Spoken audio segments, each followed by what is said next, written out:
Peace and love, beautiful souls. Welcome to my channel. If you are new here, my name is Goddess Ebony Q, and this particular segment is Books and Butterflies. Books and Butterflies is a cozy reading nook where we discuss books for soul liberation. If this sounds like something you're interested in, then make sure you stick around, subscribe, like, and share. And in this particular segment, we are reading The Wild Woman's Way by Eboni. We are in chapter 3 today, The Women and the Feminine. If you don't have the book, that is absolutely fine. Today we will be discussing this chapter. I will be reading a few excerpts from this chapter, and we'll just talk about it and explore some of the themes within this chapter. So let's get started. So in this particular chapter, Michaela is working with a client named Laura. And she talks about how Laura comes to her after 2 breakups back to back, and both of the men basically said that she wasn't feminine enough. So in the process of discovering her femininity, she started to take pole dancing classes, and she tried to bring that element into her relationships, thinking that that would help her to be more feminine. But as they begin to explore Laura's life and her relationship with herself and her femininity, it was discovered that there were things much deeper than that. One of the first things that came up in terms of Laura's expression in her relationships was she was a mother raising 2 sons, a single mother at that. And so she was coming into her relationships with the same energy or the same treatment in terms of how she treated the men that she was dating.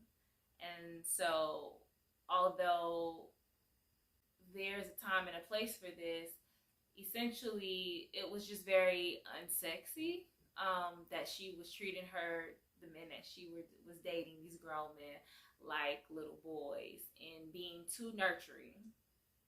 And this was a turnoff. Also, she was trying on these different aspects of femininity based on what she felt like was feminine and what society told her was feminine.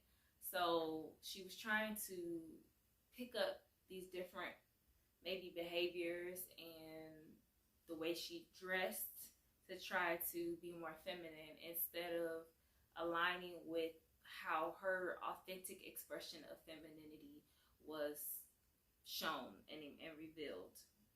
So instead of finding out and exploring within herself what femininity was to her and how she authentically expressed it, she was trying to try on these different aspects of what she thought femininity was, like taking on the persona of sexy stripper, or when she was in her yoga classes, she was trying to dress more like her yoga instructor because she felt like that was the expression of femininity, being more sparkly, not realizing that femininity has to be in you, it can't be on you.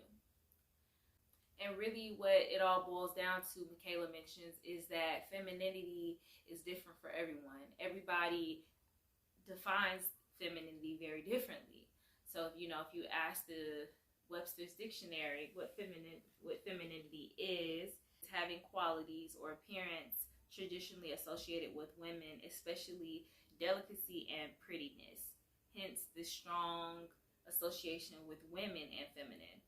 But honestly, as men and as women, we embody both feminine and the masculine principles within ourselves. We each have a mother and father. Therefore, we have femininity and we have masculinity within us. So Michaela goes on to talk about the terms these days coming from tantric teachings, talking about Shiva and Shakti, the Shiva representing masculine and Shakti representing the expression of feminine, and each of these being the divine expressions in each human.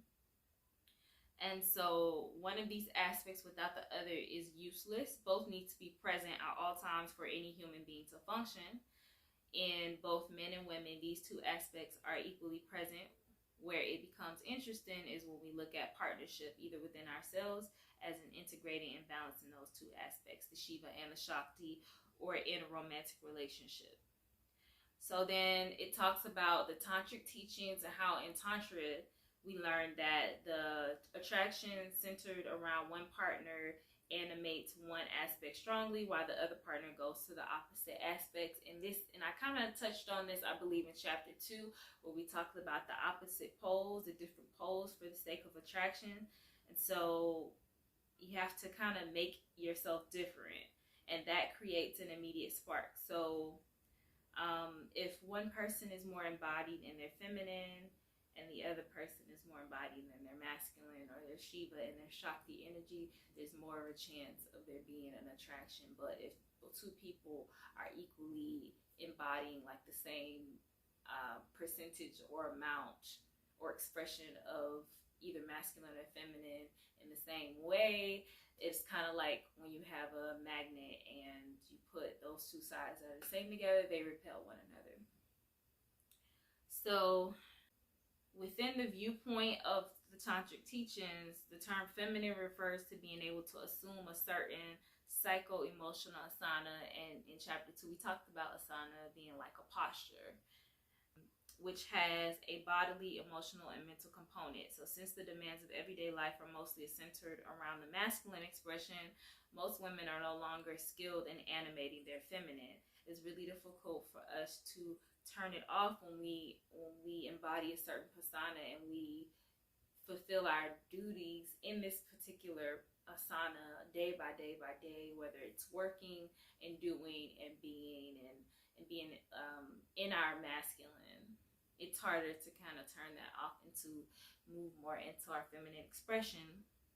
And so we train ourselves to be directed, assertive, tough, efficient, which are attributes which correspond with bodily skills that are very valuable but not useful when we want to, and these are the feminine aspects: relax, surrender, feel, and flow. And it's kind of like it's the equivalent of not having played the piano in 20 years and then going on stage to play a concert.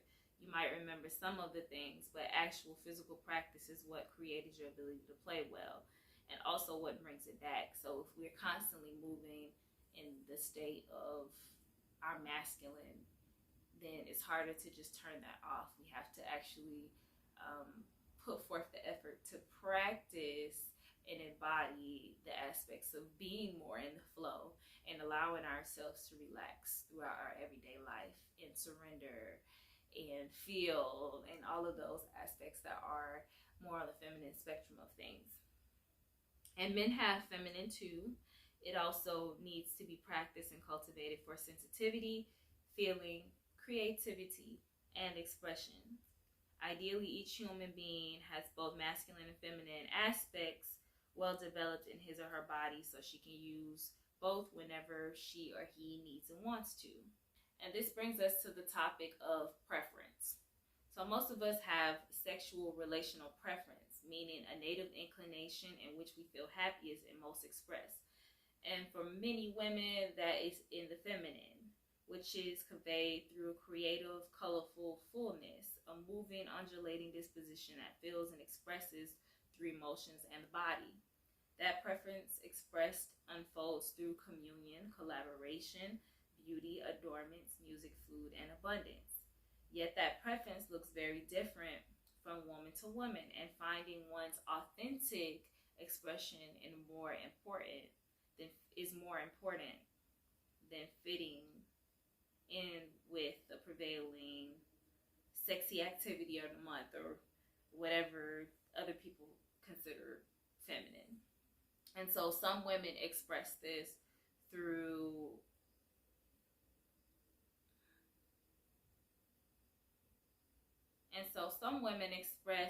very openly in their expression, and some women express this very internally. So there are women who truly prefer resting in what is considered the masculine, which is fine. But if you are a woman who feels very comfortable in their masculine, just be aware of the erotic tension and just know that you'll probably have to find a man who is more in his feminine. And this doesn't mean that the man is effeminate. It just means that the woman will be the driving force in the relationship, and the man is the creative swirl when it comes to the erotic, which is fine. There's no right or wrong way to be. You just have to be aware of the truth of who you are authentically and what it is that you want to, what you're attracted to. So if your sexual style tends towards surrender and letting go, your preference, sexually speaking, is the feminine pole. If your preferred sexual expression is dominant, taking, and penetrating, then you would be considered as having a masculine preference. And of course, most people like to play in both, which is why having full range of expression is so important, you know, and that's also the concept of us having both the masculine and feminine.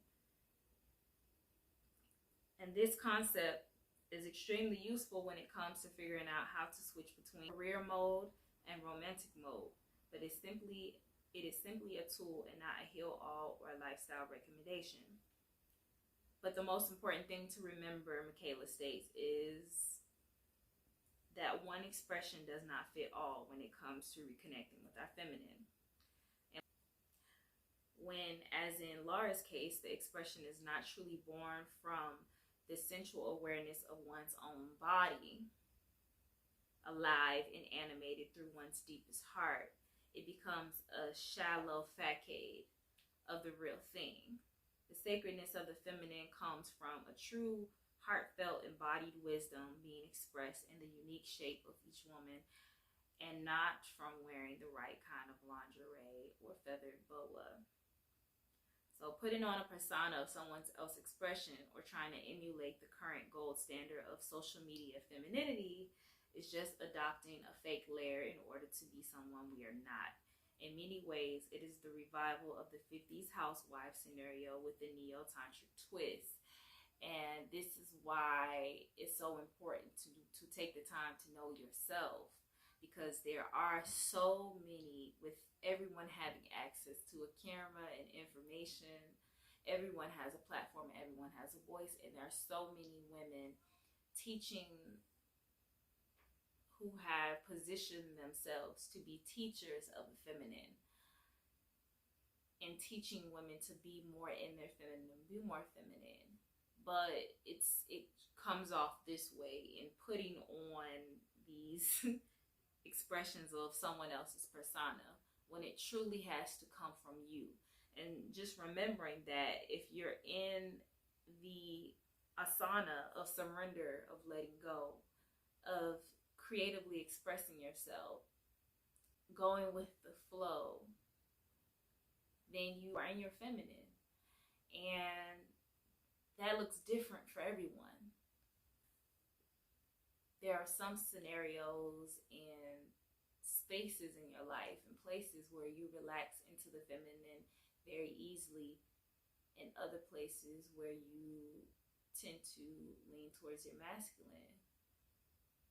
And if leaning in your masculine is inauthentic for you and it's something you've had to do to posture yourself in whatever your lifestyle has been, then just making simple note of that and being self-aware and allowing yourself to just direct yourself to feel more safely in your feminine, and vice versa for your masculine, then that's a great beginning. Michaela goes on to talk about how this feminine scenario renders men into this super masculine warrior in response to their cookie cutter sacred feminine pleasure goddesses. And this creates an extremely disempowering scenario. In it, men are the strong, unmoving space holders, and women, we automatically turn into the damsels in distress, or the raging furies, which is a far cry from what happens in real life. Playing with polarity in the bedroom is extremely useful for keeping the spark alive, but as a model for living, it does not do the current cultural realities justice. It reduces our vast human potential to gender roles that are entirely outdated, if they have ever even been true at any point. So the fact is, many women enjoy their careers, their professional competence, and their independence. They would not want to give these up so that they could be considered more feminine. And many men nowadays have developed their sensitivities. Even the most rugged, silent types have learned that they can and want to express with and express their feelings on occasions. So this dogmatic approach to the terms masculine and feminine being interchangeable with men and women, it begets confusion and reduces our vast potential as humans. But in order for our inner feminine and masculine to be integrated and put to good use, we must accept, cultivate, and revere both aspects of ourselves. The same is true in the dance of the genders, and it can be a dance, not a war. By accepting, cultivating, and revering both men and women for their unique gifts, we accept and honor their differences. For true healing and integration to occur, we must see a much bigger context: sacred human beings. Each with a heart, each with a mind, emotions, and a spiritual purpose, all of it precious, distinct, and worthwhile. From the place of accepting both aspects within ourselves, we can cultivate the aspect of our heart desires most to express, which for many women is the feminine. By honoring our masculine capacities, we can cultivate them further and put them to excellent use. And we can choose freely from a vast variety of expression and tools and approach each moment, each situation fresh, using the aspect that is most applicable and beneficial at the time, instead of being driven by unexamined knee-jerk reactions and habitual responses. So if we have to get a project done for our business or just for whatever, we can put on the masculine pants and pull forth our fire and our ambition and our focus and get it done. But when we want to be in our feminine, we're able to do that as well. If we just want to relax on the beach and listen to the waves and be present with ourselves and with our emotions, we can do that as well. We have full range and full choice to be all that we are. So when Laura began to explore what her true natural feminine expression was and made it a daily practice to spend some time in that disposition, she began each day by dancing to one song to engage with her body before going to work. She found a simple way to stay focused and organized in her work without adding extra tension by taking a 5-minute break from sitting each hour to stretch, drink water, and relax tension patterns in her body. She adopted a few simple ways to switch out of her accountant mode, which was her job, before she came home to her son, singing loudly in the car or sitting on a bench close to her home and being with nature before she went home. And on the evenings, if she was going out for a date, she would dance around beforehand to get into her body. And most evenings, she enjoyed a bath before bedtime. And see, all of these things were little shifts that she could incorporate and sprinkle into her everyday life in order to embody more of her femininity and her sensuality. And, so this didn't require her to change her job, which she thought would have to happen because her accountant job was making her more masculine. It was more about infusing a little bit more of the playfulness and sensuality into the lifestyle that she already was living because she liked her accountant job. So engaging with our very own feminine expression and cultivating our unique gifts are sacred. We become an offering to those we meet, and we connect through our bodies, our intuition, and our wisdom. And most importantly, we can do so without ever leaving any part of ourselves behind. Here is the simple way to reconnect with flow and become aware of the sensations in our body. And this is the homework. Take a moment to notice your body. Have you been sitting still while reading this or listening to this? Are you relaxed and comfortable? Or is there tension anywhere? There's definitely tension on the back of my neck because of the way that I'm reading. And start by feeling your body in the chair and begin moving subtly.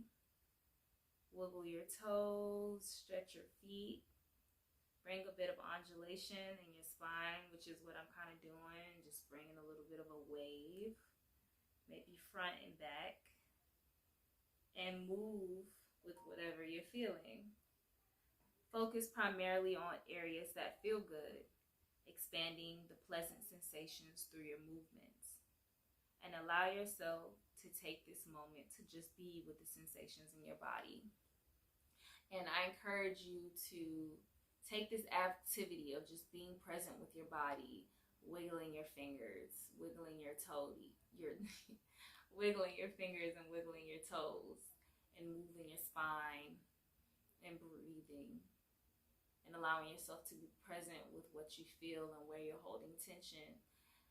And just take a few minutes throughout your day to do this, whether it's at night before you go to bed or as soon as you get off work. Just take the time to sit with yourself just for a little while and start to feel the messages and the signals that your body sends you on a moment by moment basis about what's actually going on with you. So thank you so much. That is the end of chapter 3. And meet me here again next week for chapter 4. Until next time, peace and love, my beautiful butterflies. If you like this video, make sure you like the video so that your algorithm can give you more of this. And if you would like to see more of this content, if you haven't subscribed yet, make sure you subscribe to my channel and share this with someone who you feel like could benefit from this content. I greatly appreciate you for being here in this space, and I'll see you next time.